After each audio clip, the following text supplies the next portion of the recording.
It was an American nurse's sensitivity to an antiseptic that led to the development of medical rubber gloves. The year was 1890, and the hospital was Johns Hopkins in Baltimore. Sympathetic to the nurse's plight, the chief of surgery asked a rubber company to develop protective gloves. Around the world, healing hands wear rubber gloves to stop the spread of germs and save lives. To make them, they need a lot of hands, the kind made from ceramic or aluminum. They'll serve as molds.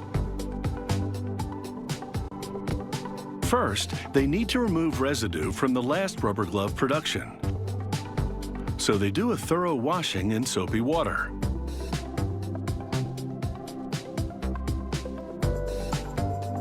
And then in bleach. They must remove every speck of residue because even the smallest contaminant could lodge in the latex rubber gloves and create holes. Leaving the bleach, the ceramic hands twirl into round revolving brushes. Their bristles scour the surface and the hard-to-reach areas between the ceramic fingers. After this thorough scrubbing, the hand molds dive into a tub of hot water. It's the last cleaning before production begins.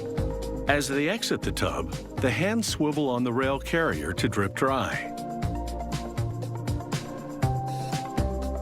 Still slightly damp and spinning, the hand molds head into a chemical bath, which forms a film on the surface. It's a critical coating because liquid rubber won't adhere to bare ceramic, but it will to this substance. The ceramic molds now reach into warm liquid rubber, which has been enhanced for extra strength. The liquid rubber reacts with the chemical coating on the hands and becomes gel-like.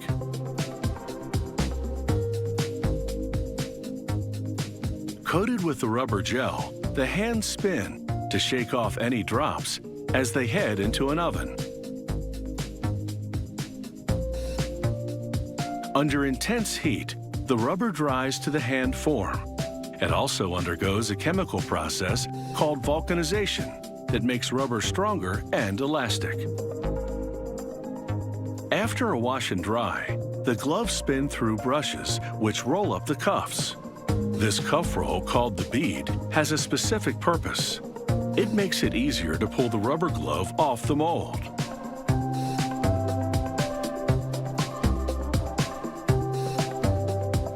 Workers grab the gloves by the beads to peel them off the ceramic forms.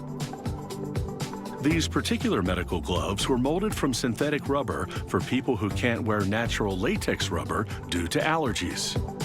These synthetic rubber gloves are a bit stickier than the natural latex ones, and they must be removed by hand. However, the natural latex gloves come off much more easily. Bursts of pressurized air blow these gloves off the ceramic forms.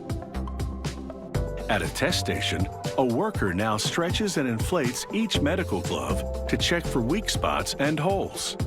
Even a pinhole leak would be cause for rejection. Next, they take a sample glove from every batch and pump water into it, again checking for leaks. If the sample glove is watertight, they approve the entire batch for shipment.